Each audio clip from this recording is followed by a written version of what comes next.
حسین پہ راضی ہوا ہے کہ نہیں ہوا؟ آواز آ رہی ہے اس پیاسے پر علی شیر خدا کو ناز ہے، اس نواسے پر محمد مصطفیٰ کو ناز ہے۔ اوروں نے بھی سجدے کیے پر اس کا عجب انداز ہے، اس نے وہ سجدہ کیا جس پر خدا کو ناز ہے۔ حسین ابن علی رضی اللہ تعالیٰ عنہ کا سر انور دستے قاتل نے تب کاٹا جب وہ سجدے میں جھکا ہوا تھا۔ یزید نے کہا میں بیعت لوں گا، امام حسین نے کہا کبھی بھی نہیں دوں گا، یہ سر کٹ سکتا ہے جھک نہیں سکتا۔ سر کاٹ کے نیزے کی نوک پہ چڑھا دیا گیا، اور یہ اس بات کا اعلان تھا کہ ہم جیت گئے اور حسینی ہار گئے، اور لشکر یزید میں غوغا مچ گیا، نقارے بجنے لگے کہ ہم جیت گئے، دیکھو امام حسین شہید کر دیے گئے، اور سر کاٹ کے نیزے کی نوک پہ چڑھایا گیا۔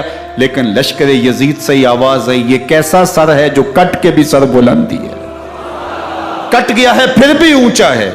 اللہ اکبر، یہ سر سجدے میں کٹا ہے، رب کے حضور عبادت کی حالت میں کٹا ہے۔ حسین آج بھی سجدے میں ہے، اللہ اکبر، حسین آج بھی سجدے میں ہے، بلکہ کٹے ہوئے سر کا رخ زمین کی جانب تھا اور کٹی گردن آسمان کی طرف، یوں نیزے پہ پرویا گیا۔ اللہ اکبر، ایک شاعر نے نقشہ کھینچا، بآنکھ سر نیزے پہ اور سوئے زمین ہے روح، یعنی سجدہ ثانی کی ہے آرزو۔ رکعت کے 2 سجدے ہوتے ہیں، ابھی ایک سجدہ ہوا تھا کہ دستے قاتل نے سر کاٹ دیا، کہا حسین کی پیشانی میں دوسرے سجدے کی تمنا مچل رہی۔ یہ تھا حسین ابن علی کا سجدہ، ساری زندگی رب کے حضور سجدہ قضا نہیں ہونے دیا۔ آج پانی نہیں ہے، اللہ اکبر، آج تیمم کر لیتے ہیں، آج اپنے خون کو اوڑھ کر کے حسین نے اپنی پیشانی اپنے مالک کے حضور جھکا کر کے عظیمت کی وہ انوکھی داستان رقم کر دی کہ صدیاں گزرنے کے باوجود بھی ان کی یادوں کے چراغ روشن ہیں۔ جب حضرت امام حسین اور دوسرے آیان و انصار کو شہید کر دیا گیا تو ان کے سر نیزوں کی نوک پہ چڑھا دیے گئے۔ حضرت امام حسین کا کٹا ہوا سر اور باقی 71 افراد کے کٹے ہوئے سر نیزوں کی نوک پہ، اور 10 سواروں کو ابن سعد نے کہا کہ ان کو رون دو، اور گھوڑوں کی ٹاپوں تلے حضرت امام حسین رضی اللہ تعالیٰ عنہ اور ان کے آوان و انصار کو جو ہے وہ روندا گیا، حتیٰ کہ ان کی استخوان مبارک، ان کی ہڈیاں بھی چور چور ہو گئیں۔ روننے سے قبل ان کا لباس اتار لیا، ان کے کپڑے اتار لیے گئے۔ اللہ اکبر، کیسی دردناک گھڑیاں تھیں۔ یزید کا صرف یہی بد کرداری کا مرحلہ نہیں تھا، اس کربلا کے صحرا کے اندر یزید نے جس طرح امام حسین رضی اللہ تعالیٰ عنہ کو شہید کیا اور حضرت امام حسین کے خاندان کو شہید کیا، جب مدینہ المنورہ پر یزید نے مسلم بن عقبہ کو مقرر کیا، جس کو بزرگوں نے مصرب بن عقبہ کہا ہے، تو اس کو کہا 3 دن تک مدینے کا حرم تمہارے لیے حلال ہوگا، جو چاہو تم کرنا، اور شامی فوجوں کو اجازت ہوگی۔ تو وہاں بھی انہوں نے 10,000 تابعین اور 700 صحابہ کو شہید کیا۔ حضرت ابو سعید خدری رضی اللہ تعالیٰ عنہ گھر سے باہر نکلے، کافی بوڑھے ہو چکے تھے، تو انہوں نے حضرت ابو سعید خدری کو پکڑ لیا، کہا تم کون ہو؟ کہا مجھے ابو سعید خدری کہتے ہیں۔ تو کہا ہاں تمہارا نام سنا ہے، اور داڑھی سے پکڑ کے کھینچا اور کہا کہ ہے تمہارے پاس جو ہمیں دو؟ تو کہا کہ میرے پاس تو کچھ بھی نہیں، میں تو فقیر آدمی ہوں۔ تو ان کے گھر ان کو لے گئے، تو 2 کبوتر رکھے تھے حضرت ابو سعید خدری نے، تو وہ کبوتر لوٹ کے لے گئے۔ اللہ اکبر، حضرت ابن سنان رضی اللہ تعالیٰ عنہ کو جو حضور کے علم بردار تھے فتح مکہ کے دن، ان کو ستو پہلے پلائے اور پھر ان کی گردن کاٹی گئی اور کہا یہ ہے وہ ستو جو تم زندگی میں آخری بار پیو گے۔ ایک گھر میں داخل ہوئی شامی فوج، تو ایک خاتون کے ابھی بچہ پیدا ہوا تھا، اور قابلہ نے، دائیا نے وہ بچہ ماں کی چھاتی پہ لٹایا، اور وہ ماں کا پہلا دودھ پی رہا تھا۔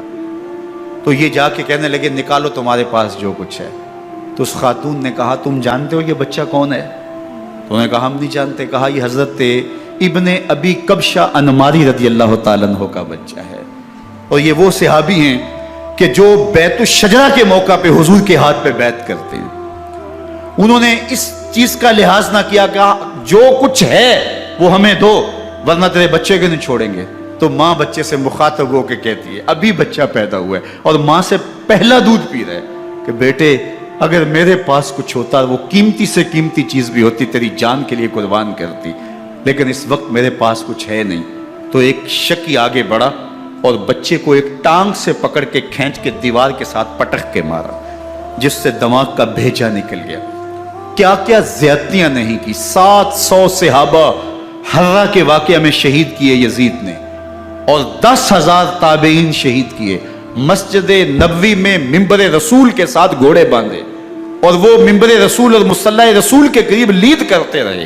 حضرت سید عبد المسیب فرماتے ہیں میں نابینا تھا اور حضور کے روضہ انور کے پاس بیٹھا تھا، اور یزید کے سپاہی آتے، جو بھی مسجد میں نظر آتا پکڑ کے لے جاتے، مجھے نابینا سمجھ کے چھوڑ دیتے، لیکن میں پریشان تھا کہ ظہر کا وقت ہوگا، عصر کا وقت ہوگا، مغرب عشاء کا وقت ہوگا، نہ اذان نہ اقامت نہ جماعت، تو کیسے مجھے پتہ چلے گا کہ نماز کا وقت ہو گیا، اور کیسی میری نمازوں کا کیا بنے گا؟ میں اس فکر میں بیٹھا تھا۔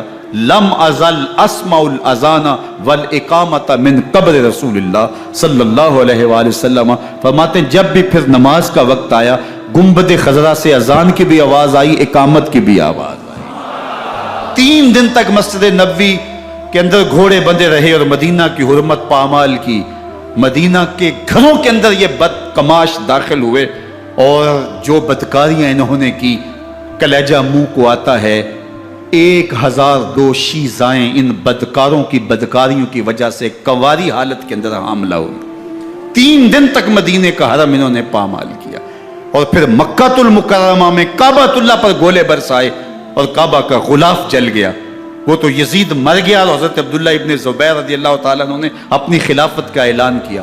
یزید کے یہ کرتوت تھے، ادھر اہل مدینہ کو ستایا، ادھر اہل مکہ کو ستایا، اور رسول اللہ صلی اللہ علیہ وسلم کے خانوادے کی بے حرمتی اور توہین کی۔ نہ صرف انہیں قتل کیا گیا، ان کی لاشوں پہ گھوڑے دوڑائے۔ ابن سعد اور شمر جو ہے وہ خیموں میں داخل ہوا اور مخدرات اسلام کی چادریں چھیننے کی کوشش کی۔ حضرت زینب سلام اللہ علیہ نے مخاطب ہو کے کہا ہمارے چہرے کے رکھوالے چلے گئے ہیں، ظالم تو خیال نہیں کرتا ہم رسول اللہ کی بیٹیاں ہیں۔ حضرت شہربانو، حضرت زین العابدین اور حضرت زینب سلام اللہ علیہم، ان تینوں کو ایک اونٹ پہ باندھا گیا، اور باقی اونٹوں پہ باقی سادات کو، حضور کی شہزادیوں کو باندھا گیا، رسیوں میں جکڑا گیا، اور اونٹوں پہ باندھ کر کے کوفے کی جانب آگے آگے شہیدوں کے سر چل رہے ہیں، اور پیچھے یہ قافلہ چل رہا ہے۔ اور جب یہ قافلہ وہاں سے گزرا جہاں لاشیں پڑی تھی، امام زین العابدین 14 سال کے تھے اور بیمار تھے، اور ان کا حوصلہ نہ ہوا، وہاں غشی ان کے اوپر آنے لگی، اور وہ منظر ابن کثیر نے، باقی لوگوں سب نے لکھا ہے کہ پھر جب ان کی یہ حالت ہوئی تو پھر سیدہ زینب سلام اللہ علیہ، جنہوں نے ابھی تک بڑے حوصلے کے ساتھ ساری مشکلات کا مقابلہ کیا تھا، اب ان کے بندھن ٹوٹ گئے اور آنکھوں سے آنسو بہنے لگے، اور سیدہ زینب تھے امام حسین رضی اللہ تعالیٰ عنہ کی لاش پہ کھڑے ہو کے، اور وہ روندی ہوئی لاش، ٹوٹی ہوئی ہڈیاں، اور وہ پریشاں بدن، کٹا ہوا سر نیزے کی نوک پہ، اور لاش یہ پڑی ہے۔ تو حضرت سیدہ زینب نے مدینے کی طرف منہ کر کے جو ہے وہ حضور سے فریاد کی، یا محمد آہو، یا محمد آہو، ھذا حسین بالآراء مزمل بالدماء، یا محمد آہو بناتوں کا سبایا۔ رسول اللہ، اے پیارے آقا، یا جدہ ہو، اے ہمارے نانا محترم، یہ دیکھیے آپ کا حسین پڑا ہوا ہے، بدن سے کپڑے اتار لیے گئے، خاک ہوائیں اڑا رہی ہیں، اور اس کے اوپر چادر جو ہے وہ مٹی کی پڑ گئی ہے۔ حضور آپ کی اولاد کاٹ دی گئی، اور پھر کہا بناتوں کا سبایا، حضور دیکھیے آپ کی بیٹیوں کے ہاتھ باندھ دیے گئے ہیں، اونٹوں پہ کس دیا گیا ہے، سر شہیدہ آگے آگے چل رہے ہیں، اور حضرت سیدنا امام حسین کا آگے آگے سر ہے۔ راستے کے اندر ایک جگہ آئی، رات گزری اور ان کو اتارا گیا۔ رات کا موقع تھا، ایک خاتون آئی اور اس نے کوئی کھانا پیش کیا ان کو، اور کہا کہ میں کسی زمانے میں حضرت سیدہ فاطمہ الزہرا کی نوکری کیا کرتی تھی، ان کی لونڈی تھی، ان کی کنیز تھی، اور آج مجھے پتہ چلا کہ آپ لوگ گزر رہے ہیں، تو میں نے کہا کہ میں اپنی مخدومہ کے خاندان کی خدمت کروں. اور پھر اس نے کہا کہ اس وقت سیدہ کی گود میں ایک 6-7 ماہ کی بچی تھی جس کو زینب کہا کرتے تھے. تو سیدہ زینب نے کہا کہ اماں اگر پہچانتی ہو تو وہ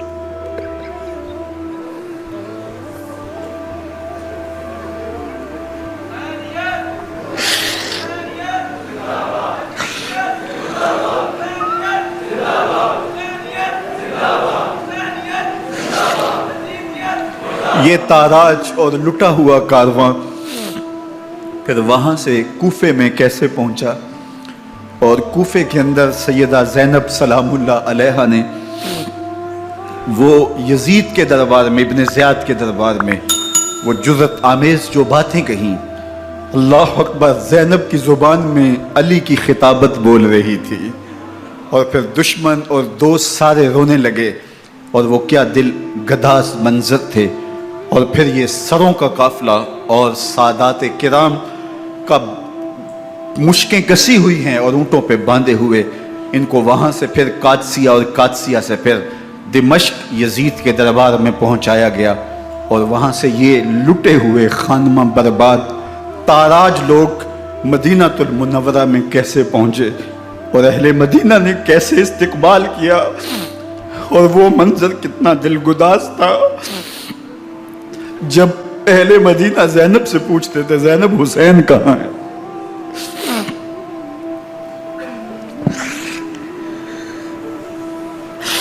بے مروت بے وفا تیرا بھی کیا افسانہ ہے، جس نے اپنی ہی شمع کو گل کیا تو وہ پروانہ ہے. اپنے پیغمبر کے شہزادوں کو اور اپنے پیغمبر کی شہزادیوں کو جو دکھ اس امت نے دیے، یہ کائنات کی ایک انوکھی داستان ہے. اللہ ہمیں اسوہ شبیری پہ عمل کی توفیق عطا کرے اور ان کے نقوش پاک کی برکتیں دے. اہل بیت کی محبت ہماری روحوں میں جذب کر دے. اور جس عظیمت کے ساتھ، جس حوصلے کے ساتھ انہوں نے دکھوں کو جھیلا، جو دہکتی آگ کے شعلوں پہ سویا وہ حسین، جو جواں بیٹے کی میت پر نہ رویا وہ حسین، جس نے سب کچھ کھو کے کچھ نہ کھویا وہ حسین، مرتبہ اسلام کا جس نے دوبالا کر دیا، خون نے جس کے دو عالم میں اجالا کر دیا، جو کہ سوزے غم کو سانچے میں خوشی کے ڈھال کے مسکرایا موت کی آنکھوں میں آنکھیں ڈال کے. اے حسین ابن علی تم پر سلام، نازش آل نبی تم پر سلام. ذرا میرے ساتھ یہ پڑھ لیجئے، اے حسین ابن علی تم پر سلام، نازش آل نبی تم پر سلام، تم پہ لاکھوں رحمتیں لاکھوں سلام. اے شہیدان محبت کے امام، لالا گوں لالا بدن لالا کفن، اے چمن اندر چمن، زندگی ہی زندگی تیری حیات، اے حیات اندر حیات. افتخار ملت بیضا ہے تو، رب کعبہ کی قسم یکتا ہے تو. فخر کا دل میں دریچہ باز کرنا چاہیے، جن کا تو آقا ہے ان کو ناز کرنا چاہیے. وآخر دعوانا ان الحمدللہ رب العالمین. 10 محرم الحرام کو کربلا کا واقعہ رونما ہوا. تو اس موسم میں اطراف و اکناف عالم میں اس حوالے سے بات ہوتی ہے، ذکر کیا جاتا ہے. اہل محبت حضرت امام حسین رضی اللہ تعالی عنہ کے حضور خراج عقیدت اور خراج محبت پیش کرتے ہیں. یہ حق و باطل کا معرکہ تھا، جھوٹ اور سچ کا مقابلہ تھا، ظلم اور عدل کا ٹکراؤ تھا، خیر اور شر کی لڑائی تھی، 2 نظریات کا تصادم تھا. ایک طرف امام حسین رضی اللہ تعالی عنہ اور ان کے 72 جانثار تھے، اور دوسری طرف یزید اپنی تمام تر قوت کے ساتھ موجود تھا.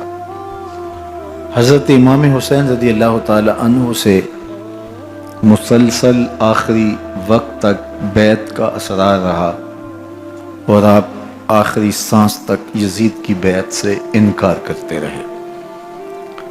حضرت امام حسین رضی اللہ تعالیٰ عنہ لڑائی کے لیے نہیں آئے تھے، ورنہ خواتین اور بچے ساتھ لانے کا کوئی مقصد نہیں تھا۔ آلات حرب و ضرب بھی نہیں تھے۔ عرب جو اپنے ساتھ سفر پہ معمول کی تلواریں اور اسلحہ جات رکھتے ہیں وہی تھے، اور آپ کو پیشکش بھی کی گئی۔ ترماح بن عدی بن حاتم نے، یہ حاتم تائی کا پوتا تھا، کہا کہ آپ میرے ساتھ ہمارے علاقے میں چلے جائیں۔ جب مختلف بادشاہوں نے عرب پر قبضہ کیا تو ہمارے قبائلی علاقے اس وقت بھی ان سے محفوظ رہے۔ ہم آزاد قبائل ہیں۔ میں چند دنوں میں آپ کی پشت پر 30,000 کا لشکر کھڑا کر دوں گا جو جانثار ہوگا۔ لیکن حضرت امام حسین رضی اللہ تعالیٰ عنہ نے ترماح بن عدی کی اس پیشکش کو قبول نہیں کیا اور آگے بڑھے۔ دشت نینوا میں، جسے دشت کربلا بھی کہتے ہیں، حر بن یزید ریاحی 500 سواروں کو ساتھ لے کر کے حضرت امام حسین کو محصور کر دیتا ہے، اور پھر یزید کا لشکر وہاں جمع ہونا شروع ہو جاتا ہے۔ 22,000 یا 30,000 کا لشکر امام حسین رضی اللہ تعالی عنہ کے اطراف میں لگا دیا گیا۔ 3 دن تک اس خانوادے کے لیے پانی بند کر دیا گیا۔ پانی کے بغیر تو انسان کی زندگی معطل ہو جاتی ہے، اور 3 دن کی مسلسل پیاس، اور پیاس میں بلکتے 6 ماہ کے بچے، خواتین اور بوڑھے۔ لیکن عزیمت کی راہوں کے یہ مسافر کسی صورت بھی یزید سے بیعت کرنے پہ آمادہ نہ ہوئے۔ یہ ایک ہیلا تھا کہ پانی بند کریں گے، بچے بلکیں گے، خواتین بے چین ہو جائیں گی تو یہ مجبور کر دیے جائیں گے۔ لیکن کہا تم جو کرنا ہے کرو۔ یہ بات طے شدہ ہے کہ ہم یزید سے بیعت نہیں کریں گے۔ پھر 3 ماہ پانی بند کرنے کے بعد حضرت امام حسین رضی اللہ تعالیٰ عنہ اور ان کے خاندان کو جس طرح ذبح کیا گیا، یہ ایک دردناک کہانی ہے۔ 72 افراد کربلا میں شہید کر دیے گئے۔ اہل حق کا یہ قافلہ بھوک اور پیاس سے نڈھال تھا، لیکن عزیمت کی راہوں کا یہ مسافر سرنگوں نہیں ہوا اور یزید کے ہاتھ پہ بیعت نہیں کی۔ امام حسین رضی اللہ تعالی عنہ آپ کے بیٹے، بھائی، بھتیجے، بھانجے، اعیان و انصار، محبین شہید کر دیے گئے۔ 70 لوگ آپ سے پہلے شہید کیے گئے، پھر امام حسین رضی اللہ تعالی عنہ شہید کر دیے گئے۔ سوید نامی ایک زخمی، وہ چھری لے کر کے حملہ آور ہوئے اور وہ بھی شہید کر دیے گئے۔ یہ کربلا کے آخری شہید تھے جو حضرت امام حسین کے بعد شہید ہوئے۔ لیکن ان کی خون آشام تلواروں کی ابھی پیاس نہیں بجھی، اور ان کی آتش غیظ و غضب ابھی ٹھنڈی نہیں ہوئی۔ شمز الجوشن حضرت علی اوسط، جنہیں امام زین العابدین کے نام سے دنیا جانتی ہے، 14 سال کی عمر میں تھے، بیمار تھے، خیمے میں گھس کے ان کو بھی شہید کرنے لگا تو حمید بن مسلم نے کہا کہ کیا بچوں کو بھی شہید کیا جائے گا؟ تو وہ رک گیا۔ عمر بن سعد کے حکم نامے سے مقدس لاشوں پر گھوڑے دوڑائے گئے، حتیٰ کہ ان کی ہڈیاں چور چور ہو گئیں، اور شہیدوں کے سر نیزوں پہ چڑھا دیے گئے۔ حسین ابن علی اور ان کے اعیان و انصار کاٹ دیے گئے۔ فتح کے نقارے بجے، جشن منائے گئے اور یہ قافلہ کربلا سے کوفے کی جانب روانہ ہوا۔ شہیدوں کے سر نیزوں پہ آگے آگے چل رہے ہیں اور اونٹوں کے اوپر حضور کی بیٹیاں، حضور کی شہزادیاں اور حضرت امام زین العابدین کو باندھا گیا ہے، اور یہ تقدس مآب قافلہ کوفے پہنچتا ہے۔ ابن زیاد بہت خوش تھا کہ جیسے اس نے کوئی بہت بڑا کام کر لیا ہو۔ نواسہ رسول کا سر ایک تشت میں رکھا اس کے سامنے تھا، اور وہ چھڑی سے آپ کے ہونٹوں اور آپ کے دانتوں پر ضرب لگاتا۔ حضرت زید بن ارقم رضی اللہ تعالی عنہ صحابی رسول اس مجلس میں موجود تھے۔ وہ کھڑے ہو گئے، غصے سے ان کا بدن کانپ رہا تھا، اور آپ نے کہا، ظالم، چھڑی کو یہاں سے ہٹا لے، میں نے خود ان آنکھوں سے رسول اللہ کو یہ ہونٹ چومتے ہوئے دیکھا ہے۔ ابن زیاد غصے میں بپھرا ہوا بولا، اگر تو بوڑھا نہ ہوتا تو میں تیری گردن اڑا دیتا۔ حضرت زید بن ارقم روتے ہوئے دربار سے باہر نکلے اور ساتھ اہل کوفہ کو مخاطب کر کے کہا کہ اہل کوفہ، تم نے حسین ابن علی کو شہید کر دیا اور ابن مرجانہ کے غلام بن گئے۔ جی تو فرینڈز، یہ آپ سن رہے تھے مولانا ثاقب رضا مصطفی صاحب کا یہ بیان، جس میں واقعہ کربلا کے بعد سفر کا ذکر تھا۔ امید ہے کہ یہ جو سفر کی مشکلات اور حضرت زین العابدین کے الفاظ آپ کو بہت کچھ سیکھنے کا ملا ہوگا، آپ کی معلومات میں اضافہ ہوا ہوگا۔